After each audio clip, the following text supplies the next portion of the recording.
What's good, everybody? Cube Momos in full color, and today we're doing our DeathVerse Let It Die review. Real quick, before we get into it, my history with Let It Die. Once upon a time, my friend Tyrell, back in 2016, said, "Hey, I don't think you can get past floor 20 of this game, Let It Die. It's free to play. You should go ahead and download it.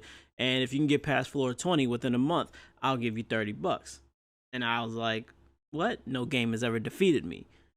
Now, not only did I get to floor 20 within the month, I beat the game within the month. However, I say that to say this was difficult. This was stressful. This was one of the terrible best times in my gaming career, if that's what you want to call it. The game was just really tough on me, but I got through it and I beat the game within the month. I got my $30. One thing I really liked about the game is that the game has very wacky, silly moments, and so that the game is highly stressful. They have these wacky, silly moments to kind of bring you down, just to kind of help you, just laugh. Just literally, just laugh. Remember that it's just a game. And I really like that approach to this game. So they came out with DeathVerse Let It Die, and this is a battle royale. I love this battle royale. And let me kind of start off with some of the cool things about it. Now, like with any battle royale, there is a battle pass. It works just like most battle passes. You buy it the one time. They have enough funds in there for you to buy the next season, so on and so forth. Just requires you to play the game. There are tons of skins in there that you can get that you can only get through that battle pass. Again, just like other battle passes. However, there are some other cool things in there. Number one, you got a daily log on bonus. Make sure you hit your reward box to claim it. It doesn't get deleted out, so I mean, even if you don't claim it for a couple days, it still will be there waiting for you to claim it. On top of that, there's a shop that you can go into, so you get these coins, kill coins, throughout a match. You actually go to the shop to buy certain things. So with those kill coins, some things will cost death medals, which is their super currency. Think of V-Bucks and whatnot when you think of death medals. You can't use those kill coins, and those do actually count for something and can help you get certain things. Mostly, they will help you get resources and materials, and that's where the crafting portion comes in. You can craft out variants of certain weapons. So you start off with a machete, but you can craft katanas, you can craft hammers, you can craft gloves or boxing gloves, whatever you want, gauntlets. You can craft gauntlets. You can craft a buzzsaw. So, and there are variants of these weapons which will allow you to experiment with your gameplay. Really cool, and I love that aspect. So just by playing the game, you will have access to other things and other skins. Just by playing, you won't get those battle pass skins. Maybe not right now. Maybe they'll be craftable later on. But they do have a way for you just to still get stuff and look cool.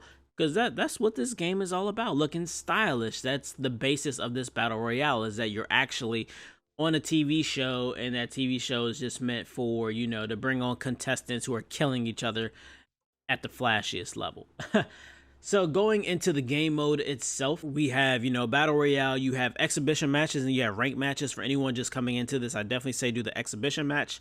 Less sweaty. You go into a match and you're in this big grid. Now, when you look at the mini map, the grid actually doesn't look all that enticing. It doesn't look impressive at all. But when you start moving through a section of the grid, you begin to see there are levels and layers to these grids. They're all a teeny bit different. They kind of house different structures and whatnot. So it allows you to utilize different strats or just find different places to chill out at if you're looking to ambush or however you want to attack the situation. I kind of love this little grid thing. It's really cool. You always end up finding new doorways to go into. And who knows, maybe some of these doorways will be good if you're caught off guard and you need to tuck off real quick to gather yourself. So you don't loot like other battle royale games. There's really no looting going on. What you'll end up having are ways to get charges for your weapon to utilize the skills that your weapon has. Like I was telling you before, when you craft certain things, a lot of these weapons have a skill, and you can utilize those skills by going to this little station and you get a charge for it, and that will let you get access to whatever skill that you have. On top of that, there are these green skills that pop up, and they function as other skills that aren't necessarily attached to your weapon. So you have a stealth skill that you can pick up, which turns you completely invisible. It kind of reminds me of the bagworm from World Trigger. Then you have another skill that destroys someone's shield. When you destroy their shield, they lose access to the weapon, giving you a really good window of opportunity to do some good damage to somebody, and you probably could kill them within that time frame that their shield is regenerating. I will say, if you end up in a third party, four party situation, it's straight chaos. There is no lock on mechanism. So it's just straight chaos. I cannot tell you how to deal with this, but it is, you know, do what you got to do to get out there or to get the kill. Once you get a kill, you actually get some health back. So use that to your advantage. Snipe a kill out from somebody if you see someone low, but that's everyone's strat. So hey, put in the comments if you got a good strat for dealing with third or fourth parties. From time to time, hunters will come on the field and they're just meant to cause chaos. They're meant to kill people, to knock people out. They're also meant to make people kind of either chill out for a second or move. You know, they don't want people to just stay still the whole time. So hunters will come out just to ensure that everyone's kind of moving around the map. They do have their storm mechanic, which is a piece of the grid will become contaminated and you need to get out of the contamination zone. Otherwise, you'll take your damage over time and die. One great thing I love is that when that pops up for you, a pathway will appear on the screen and they'll have hands pointing to where you should go. And that gives you one of the most effective routes to get out of this contaminated area. Really cool. I really enjoy it, but because of the intricacies of these grid parts and how they're structured out, these really just help you figure out, okay, hey, I need to go here because that way led to a dead end, and the map doesn't exactly give you intricate details about where you are. You just kind of see the grid that you're in. So that little hand just pointing, hey, go here, go here, go there, works out very well. At the end of the match, if you're one of the last people and all the grids have been contaminated and no one has won yet, they actually force everyone into this room. And once you're in that room, a showdown occurs, winner take all. Absolutely love this model. It's really good. I love the XP that you get. I did not buy the battle pass. You level up quite well. There are 200 levels. You actually get pretty good XP. I mean, this is a very fun battle royale.